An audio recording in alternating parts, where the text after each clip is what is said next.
بعد از وفات مادرمان خدیجه رضی الله تعالی عنها و عمک رسول الله صلی الله علیه و سلم ابو طالب، در مکه کسی نبود که از رسول خدا صلی الله علیه و سلم دفاع کند و او را از اذیت قریش نجات بدهد.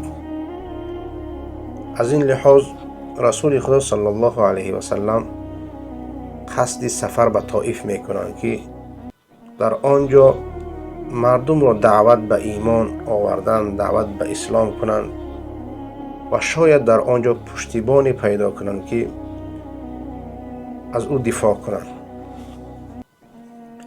رسول خدا صلی الله علیه و سلم هنگامی که به طائف سفر کردند 52 سال داشتند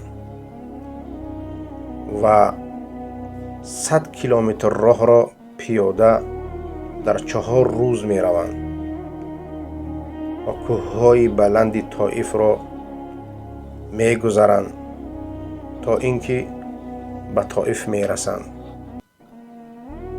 و در آنجا مردم را دعوت به اسلام، دعوت به ایمان، یکتاپرستی می کنند و سران طائف جمع می شوند و یکی از آنها می گوید که آیا پروردگار کسی دیگر را نیافت که تو را برای ما فرستاد؟ دیگری می گوید که اگر تو را ما در پرده های کعبه آویزان بینیم و تو ایمان نمی آوریم. در این حال رسول خدا صلی الله علیه و سلم می بیند که این قوم ایمان نمی آورند. از اونها یک درخواست می کند که آمدن او را به این منطقه به قریش خبر ندهند، ولی این را هم رد می کنند و می گویند که اولین کاری که می کنیم ما همین است که یک اسب سوار را روان می کنیم تا این خبر را به قریش برسونند و همین طور هم می کنند و بعدا کم عقلان و خردسالان را جمع آوری می کنند و از دو طرف راه می نشانند و می گویند که هنگامی که محمد در این راه خارج گردید و او سنگ بزنید و دشنام بدهید.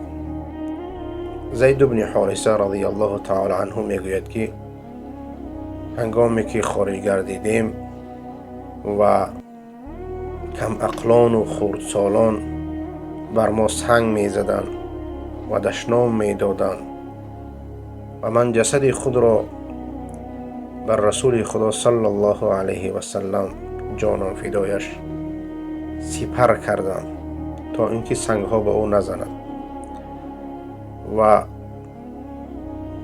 خون از سر و تنی زید بن حارثه می ریخت و سنگ ها بر پای های رسول خدا صلی الله علیه و سلم می رسید.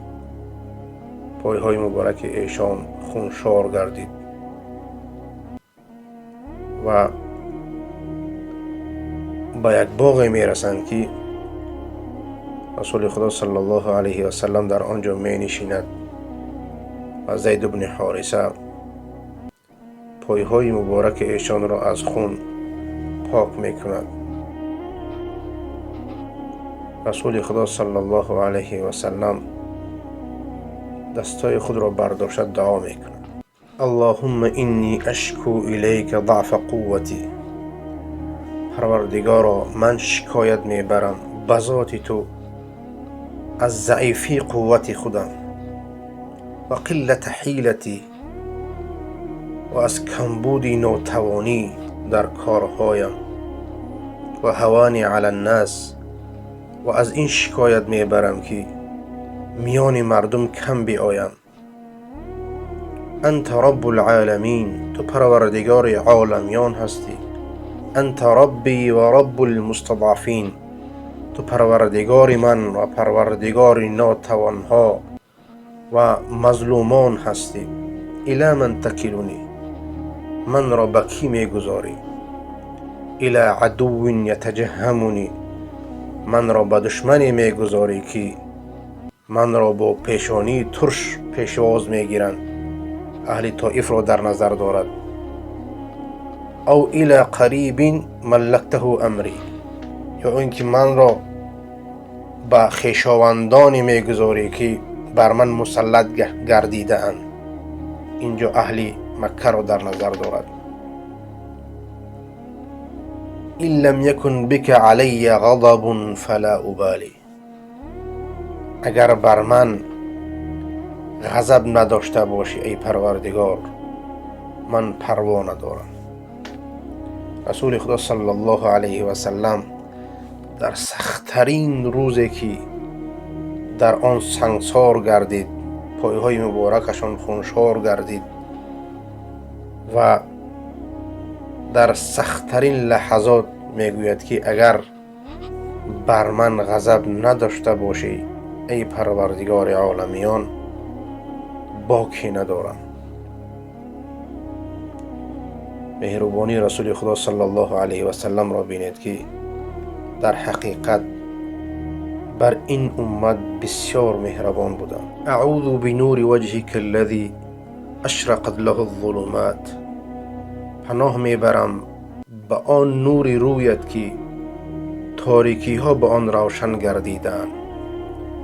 و صلح علیه امر الدنیا و الدین، و در دیگر روایت امر الدنیا و الاخره، و آباد گردیده از به آن نور کار دنیا و کار آخرت، یا کار دین و کار دنیا.